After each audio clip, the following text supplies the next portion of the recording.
പേര് അടിക്കാൻ പോണത്? അമ്മൂന്നോ അതോ മാളൂന്നോ? രണ്ടും കൂടി ചേർത്ത് അമ്മാളൂന്ന് അടിക്കാൻ മതി. എന്റെ പേരിന്റെ കൂടെ അമ്മൂന്നല്ലാതെ വേറെ ഒരു പേരും കണ്ടുപോരുത്. കണ്ടോന്റെ സ്വഭാവം പറഞ്ഞേക്കാം. പിന്നെ എന്ത് ചെയ്യണമെന്ന് പറ. താൻ തന്നെ പറ. അയ്യോ, താനല്ലേ ഇത് മുഴുവൻ ഉണ്ടാക്കി വെച്ചത്. ഇതിന്ന് രക്ഷപ്പെടാനുള്ള വഴിയും താൻ തന്നെ പറഞ്ഞു തന്നോണം. ഇനി ഒരാൾക്ക് നിന്നെ രക്ഷപ്പെടുത്താൻ കഴിയും. മാളൂന്. നീ മാളൂന്റെ അടുത്ത് ചെന്ന് അതിന്റെ ഒരു മട്ടുമാതിരിക്കൊക്കെ നിന്ന് അവളെ കാര്യം പറഞ്ഞ് മനസ്സിലാക്കണം. അവിടെ നിന്റെ മിടുക്ക്.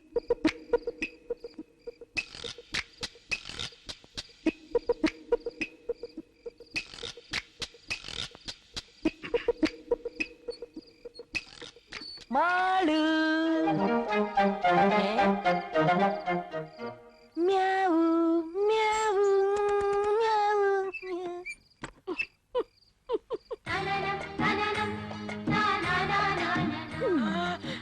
പതുങ്ങി പതുങ്ങി വരുന്നത് ഞാൻ കണ്ടു. അടവൊക്കെ കയ്യിലിരുന്നോട്ടെ. കല്യാണത്തിന് മുമ്പ് ഇങ്ങനെയൊക്കെ വരുന്ന അച്ഛൻ കാണണ്ട. പിന്നെ ഞാനൊരു കാര്യം പറയാൻ വേണ്ടിട്ടാണ്. പോയിക്കോ. അതല്ല, വേറൊരു കാര്യം പറ്റ ഒന്നും പറയാനും പറ്റില്ല.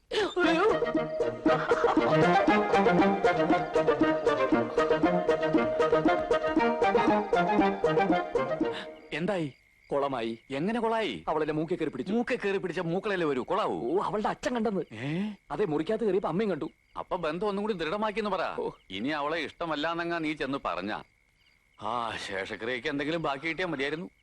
പിള്ളച്ചേട്ടാ, നിങ്ങൾ ഈ പറഞ്ഞത് മുഴുവൻ സത്യമാണല്ലോ? സത്യമായിട്ടും സത്യമാ. ഞങ്ങളുടെ ഈ 4 കാതും കൊണ്ട് കേട്ടതാ. അത് തെളിയിക്കാൻ ഞങ്ങൾ ഒരുപാട് ശ്രമിച്ചു, പക്ഷെ സാധിച്ചില്ല. അത് ശരിയാക്കാം. ഇതുപോലൊരു അവസരത്തിന് വേണ്ടിയാടാ ഇത്രയും നാൾ ഞങ്ങൾ കാത്തിരുന്നത്. ഇനി തെളിയിക്കാനുള്ളതൊക്കെ ഞങ്ങൾ തെളിയിച്ചോളാം. രണ്ടാളും ഞങ്ങളോടൊപ്പം നിന്നോണം. നിൽക്കും, എന്തിനും കൂടെ നിൽക്കും. അമ്മുവിനെ വേറെ ഒരുത്തൻ കൊണ്ടുപോകാൻ ഞാൻ ജീവനോട് ഇരിക്കുമ്പോ സമ്മതിക്കില്ല. അമ്മു നിനക്കുള്ളതാടാ, നിനക്ക് മാത്രം. നിങ്ങളുടെ കല്യാണം ഞങ്ങൾ നടത്തി തരാം. അത് മതി.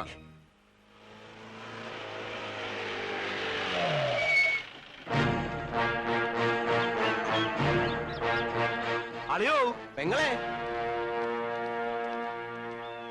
അളിയോ. എന്താടാ സംഗതി ഞങ്ങളെ ക്ഷണിച്ചില്ലെങ്കിലും ഞങ്ങൾക്കിവിടെ വരാതിരിക്കാൻ ഒക്കുവോ?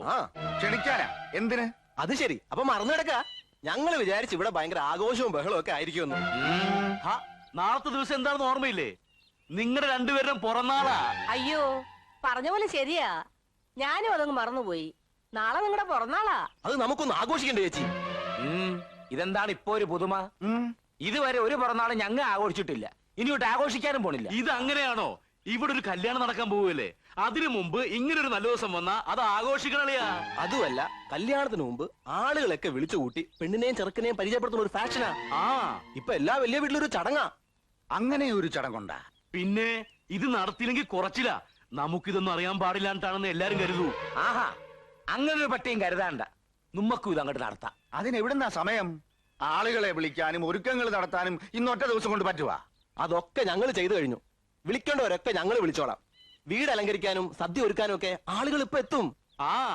നാളെ നേരം വെളുക്കുമ്പോഴേക്കും എല്ലാം റെഡി. അല്ലേലും എന്റെ ആങ്ങളമാര് കാര്യവിവരമുള്ളവരാ. എല്ലാം നോക്കി കണ്ട് ചെയ്യാൻ അവർക്കറിയാം. അല്ലേ മോനെ? എന്നാ പിന്നെ നോക്കി നിൽക്കാണ്ട് ഇടപെടിന്ന് കാര്യങ്ങളൊക്കെ ചെയ്തു തീർക്കടാ. ഓ വാ. അപ്പ നമ്മുടെ ജീവിതത്തിൽ ആദ്യമായിട്ട് നമ്മ ബർത്ത്ഡേ ആഘോഷിക്കാൻ പോണേണ്. പ്രേമേന്ദ്ര. യേസ് പ്രേമേന്ദ്ര, എങ്ങനെയുണ്ട് ചേട്ടാ വലിയ മുതലാളി തെപ്പിച്ചതെന്നാ? കൊള്ളാം. ചത്ത് കിടക്കുമ്പോ കാണാൻ നല്ല രസമായിരിക്കും. എടാ, ഇതൊക്കെ വാങ്ങിച്ചു തന്നിരിക്കണ എന്തിനാന്നറിയൂ? ഇന്ന് പന്തൽ വെച്ച് പെണ്ണിൻ ചെറുക്കൻ നാട്ടുകാർക്ക് പരിചയപ്പെടുത്തണ്ടെന്ന്. അനിയമ്പാവ് പരിചയപ്പെടുത്തിയാ ചേട്ടമ്പാവ് നിന്നെ കൊല്ലും. ചേട്ടമ്പാവ് പരിചയപ്പെടുത്തിയ അനിയമ്പാവ് നിന്നെ കൊല്ലും. എന്തായാലും മരണം ഒരു മഞ്ചലുമായിട്ട് നിന്റെ വാതക്ക് വന്ന് നിൽപ്പുണ്ട്. ഇരുന്ന് വിശ്രമിക്കാൻ പോവാ. എനിക്ക് ഓടറാ. പരിചയപ്പെടുത്തുമ്പോ നീ ഇവിടെ ഉണ്ടാവാൻ പാടില്ല.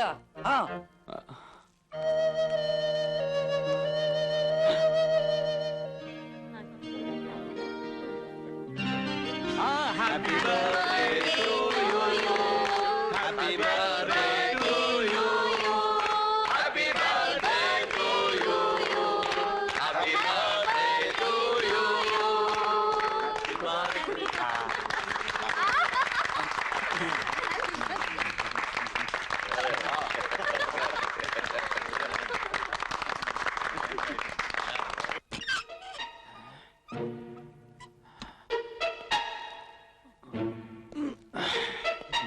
ഹലോ. വരൻ എവിടെ പോകുന്നു? ഞാനൊന്ന് മൂത്രം ഒഴിച്ചിട്ട് വരാം. ഓ അതിനെന്തിനാണാവോ പുറത്തോട്ട് പോണത്? അകത്തുനിന്നറിയാം ആളുകളല്ലേ. അത് സാരമില്ല, അകത്തൊഴിച്ചാ മതി. ഇപ്പൊ നീ ഇവിടുന്ന് പുറത്ത് പോകണ്ട. അകത്തേക്ക് പോടാ. എന്റെ സുഹൃത്ത് എനിക്ക് മൂത്രം ഒഴിച്ചിട്ട് ആ വഴി വീട്ടിൽ പോണ്ട. അത്യാവശ്യമായിട്ട് ചെല്ലാൻ പറഞ്ഞ ടെലഗ്രാം വന്നിരുന്നു. ടെലഗ്രാമോ? അല്ല ഫോൺ വന്നു. ഫോണാ? ഏത് ഫോൺ? ഒരാള് വന്ന് പറഞ്ഞാണ് ചങ്ങാതി. ആരും ഒന്ന് പറഞ്ഞാലും നീ ഇവിടുന്ന് പോവില്ല. മര്യാദക്ക് അങ്ങോട്ട് ചെല്ലടാ. എന്ത്? ഇങ്ങോട്ട് ചെല്ലാനാണ് വാ. പറഞ്ഞത്. ഒറ്റ കീറ്. എന്ത്? കോട്ട് കീർന്ന് അങ്ങോട്ട് ചെല്ലടാ.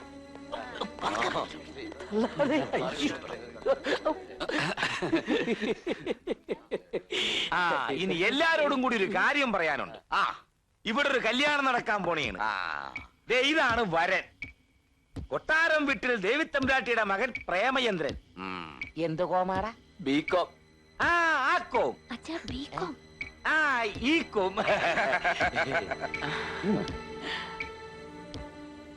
ഇനി കല്യാണ പെണ്ണിനെ പരിചയപ്പെടുത്താം. നിക്ക് ചേട്ടാ, പെണ്ണിനെ നമുക്ക് പരിചയപ്പെടുത്തണ്ട.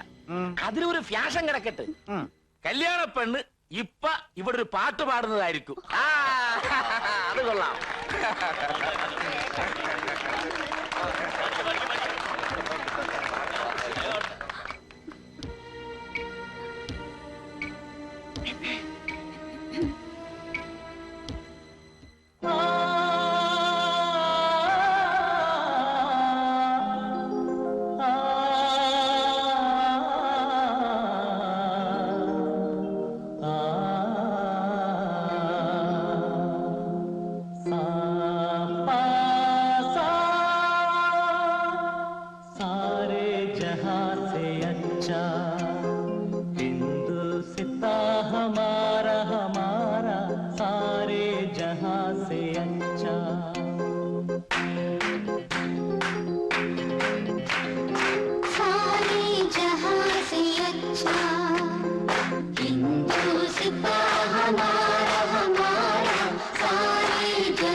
ഇനി എല്ലാവർക്കും ഭക്ഷണം കഴിക്കാം. വന്നോളൂ. നിക്കടാ, എന്താണ് ഇത്ര ധൃതി? പെണ്ണിനെ പരിചയപ്പെടുത്തട്ടെ. അല്ല, അതെല്ലാവർക്കും അറിയാലോ.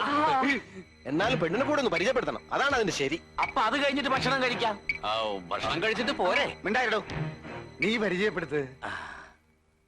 ഈ നിക്കണ എന്റെ മോള് മാളുവാണ് വധു. കല്യാണം കൊട്ടാരം വീട്ടിൽ വെച്ച് തീയതി മുഹൂർത്തമൊക്കെ എല്ലാവരെയും ഞങ്ങൾ അറിയിക്കും. ഇങ്ങനൊരു കല്യാണം ഈ നാട്ടിൽ നടന്നു കാണത്തില്ല. അത്രയ്ക്ക് പൊടി പൊടിച്ച് നടത്തും എന്റെ മോക്കട കല്യാണം. എല്ലാവരും കല്യാണത്തിന് വന്ന് എന്റെ മോളെ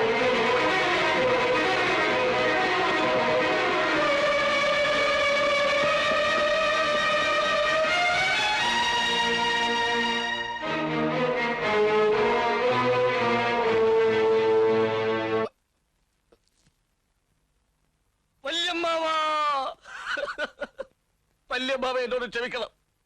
ഇത് ഞാൻ നേരത്തെ പറയേണ്ടതായിരുന്നു. പറയാതിരുന്നത് പേടിച്ചിട്ടാ. ഞാൻ പറഞ്ഞാൽ വിശ്വസിക്കുകയില്ലല്ലോ. ഇനി എന്നെ കൊന്നാലും ശരി, ഞാനത് പറയും. ഇനി ഞാൻ പറയാതിരുന്ന അത് ഞാൻ വല്യമ്മാവനോട് ചെയ്ത ഏറ്റവും വലിയ ദ്രോഹമായിരിക്കും. വല്യമ്മാവ, അമ്മുവിന് ഇത്രയും നാൾ വന്ന കല്യാണാലോചനകൾ ഓരോന്നായി മുടങ്ങിപ്പോയില്ലേ? മുടക്കിയത് ആരാന്നറിയോ? ഇപ്പൊ അമ്മുവിന്റെ കല്യാണം നടക്കുന്നതായപ്പോ ആ ചെറുക്കൻ മാളുവിന്റെ ചെറുക്കനായത് എങ്ങനെയാണെന്നറിയോ? ഇനിയും ഞാൻ പറയണോ? എനിക്കതിനുള്ള ശക്തിയില്ല. എങ്കിലും ഞാൻ പറയാം. വല്യമ്മാവനെ ചതിക്കുകയായിരുന്നു. ഇത്രയും നാൾ വല്യമ്മാവനെ ചെറിയമ്മാവൻ ചതിക്കുകയായിരുന്നു. എന്താടാ പറഞ്ഞത്? എന്റെ അനിയനെ ചതിച്ചെന്നോ? അതെ, കൊന്നുകളയും ഞാൻ. കൊന്നോളൂ. പക്ഷേ കൊല്ലുന്നതിന് മുമ്പ് ഒന്നോർക്കണം. ചതിക്കാനല്ലായിരുന്നെങ്കിൽ കല്യാണ പെണ്ണാന്നും പറഞ്ഞ് മാളുവിനെ പരിചയപ്പെടുത്തിയതെന്തിനാ? അത് ഇത്രയും പേരുടെ മുമ്പിൽ കൊട്ടിഘോഷിച്ചെന്തിനാ? കൊട്ടാരം വീട് സ്ത്രീധനമായി കൊടുക്കാമെന്ന് പറഞ്ഞപ്പോ ആ റാസ്കൽ പ്രേമേന്ദ്രനും ഇതിൽ കൂട്ടുനിന്നു. ഇല്ല, ഞാനത് വിശ്വസിക്കില്ല.